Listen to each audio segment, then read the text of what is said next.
Մի տեսակ հոգնել եմ աշխարհում կատարվող աբսուրդը լուսաբանելուց, դրա համար եկեք օգտակար բան ասեմ։ Հատկապես եթե լրագրող եք, ուսանող եք կամ հետազոտող եք, սա շատ օգտակար է։ Վստահ եմ դուք էլ ինպես հայտնվել եք նման իրավիճակում, երբ որ գտել եք լավ հոդված ու ուզեցել եք այն կարդալ, բայց բում, սենց բան է տալիս, այն վճարովյա կամ պահանջում է գրանցվել, նույնիսկ գրանցվելուց հետո պահանջում են, որ վճարեք կամ մի ամսվա կամ մի տարվա բաժանորդագրության գումար։ Հեսա ասեմ, թե ոնց արագ շրջանցել այս սահմանափակումը։ Գրանցվել պետք չի, ոչ ման պետք չի, ուղղակի վերցնում եք այս հոդվածի հղումը և copy եք անում այն։ Հետո գնում եք այս կայք, կոչվում է archive.ph, հեսա ստեղ գրել եմ, այս կայք եք գնում, սենց էջ է ձեզ բերում։ Ձեր copy արած հղումը տեղադրում եք այ այստեղ, ես որ գրված է, այ այդտեղ եք տեղադրում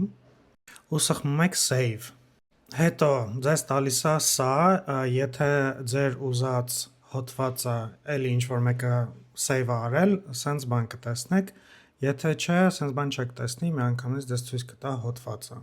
Save անելուց հետո, վուալյա, ձեր ուզած հոդվածը հասանելի է ձեզ առանց վճարելու, առանց գրանցման, առանց որևէ խնդրի կարող եք այն կարդալ։ Իհարկե, եթե կարող եք վճարել, վճարեք, հատկապես անկախ մեդիաներին, որոնք որ որևէ կորպորացիային չեն պատկանում, բայց ասենք New York Times-ին կամ Washington Post-ին կամ այլ mainstream մեդիաներին սենց շրջանցելը ինձ թվում է բավականին ընդունելի է։ Շնորհակալություն, եթե